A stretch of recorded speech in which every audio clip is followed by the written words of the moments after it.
नमस्कार दोस्तों। आज हम एक ऐसे रहस्य के बारे में बात करेंगे जिसे सुनकर कई लोग चौंक जाते हैं। सवाल ये है कि क्या सच में ब्रह्मा ने अपनी ही पुत्री सरस्वती से विवाह किया था?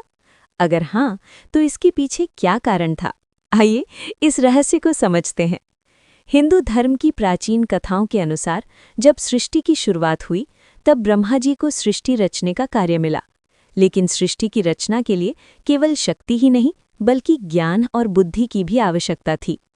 इसी उद्देश्य से ब्रह्मा जी ने अपने मन से एक दिव्य शक्ति को उत्पन्न किया।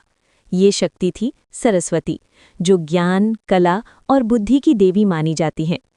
कहा जाता है कि जब सरस्वती प्रकट हुईं, तो उनकी सुंदरता और तेज देखकर ब्रह्मा जी मोहित हो गए।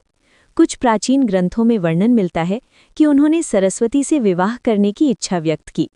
लेकिन यहाँ एक महत्वपूर्ण बात समझनी जरूरी है।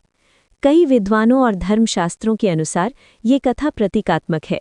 इसका वास्तविक अर्थ ये नहीं कि पिता पुत्री का विवाह हुआ, बल्कि इसका अर्थ ये है कि सृष्टि की रचना के लिए ज्ञान और सृजन शक्ति का मिलन जरूरी है। यानी ब्रह्मा सृजन के प्रतीक हैं और सरस्वती ज्ञान की शक्ति हैं। जब सृजन और ज्ञान मिलते हैं, तभी दुनिया का विकास संभव होता है। कुछ कथाओं में ये भी कहा जाता है कि इस घटना से देवता नाराज हो गए थे।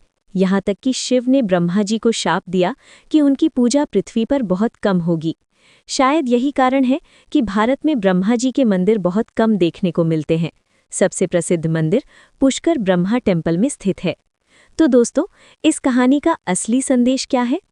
इस कथा का अर्थ ये है कि ज्ञान और सृजन का संबंध बहुत गहरा है। जब ज्ञान और सृजन शक्ति एक साथ आते हैं, तभी संसार में प्रगति और विकास होता है।